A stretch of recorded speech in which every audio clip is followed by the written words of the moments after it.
সিরাতে মুস্তাকিমের 4 নম্বর একটা হলো সিদ্দিকগণের পথ, দুনিয়ার মানুষের জন্য জান্নাতে পৌঁছার সুরাপথ। সিরাতে মুস্তাকিমের 5 নম্বর একটা হলো শহীদগণের পথ, দুনিয়ার মানুষের জন্য জান্নাতে পৌঁছার সুরাপথ। সিরাতে মুস্তাকিমের 6 নম্বর একটা হলো সালেহগণের পথ, দুনিয়ার মানুষের জন্য জান্নাতে পৌঁছার সুরাপথ।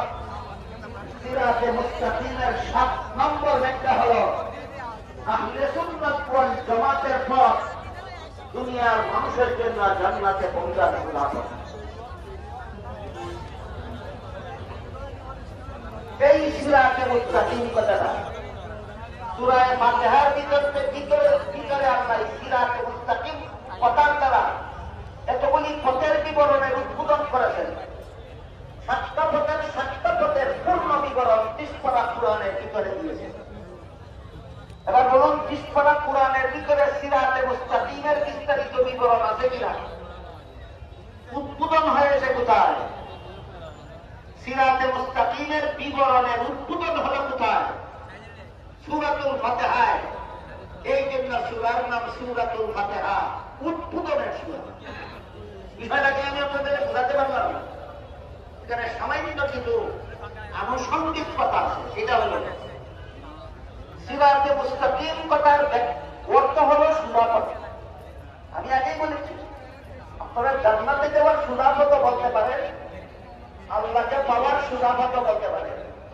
কারণ জান্নাতে গিয়েই আল্লাহর সাথে সাক্ষাৎ হবে, আর আল্লাহর সাথে সাক্ষাৎ জান্নাতের ভিতরেই হবে। সুতরাং 2 কথার পর্ব 1 কথা।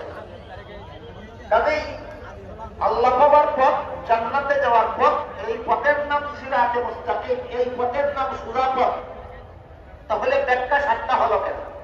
কিছু আনুষঙ্গিক কথা। ব্যাখ্যা 7টা হলো কেন? এই প্রশ্নের সংক্ষিপ্ত জবাব 7টা পথের কারণে 7টা ব্যাখ্যা নয়, পথ একটাই। বুঝে থাকতে বলুন পথ 7টা না পথ একটা? পথ একটা। ব্যাখ্যা 7টা কেন?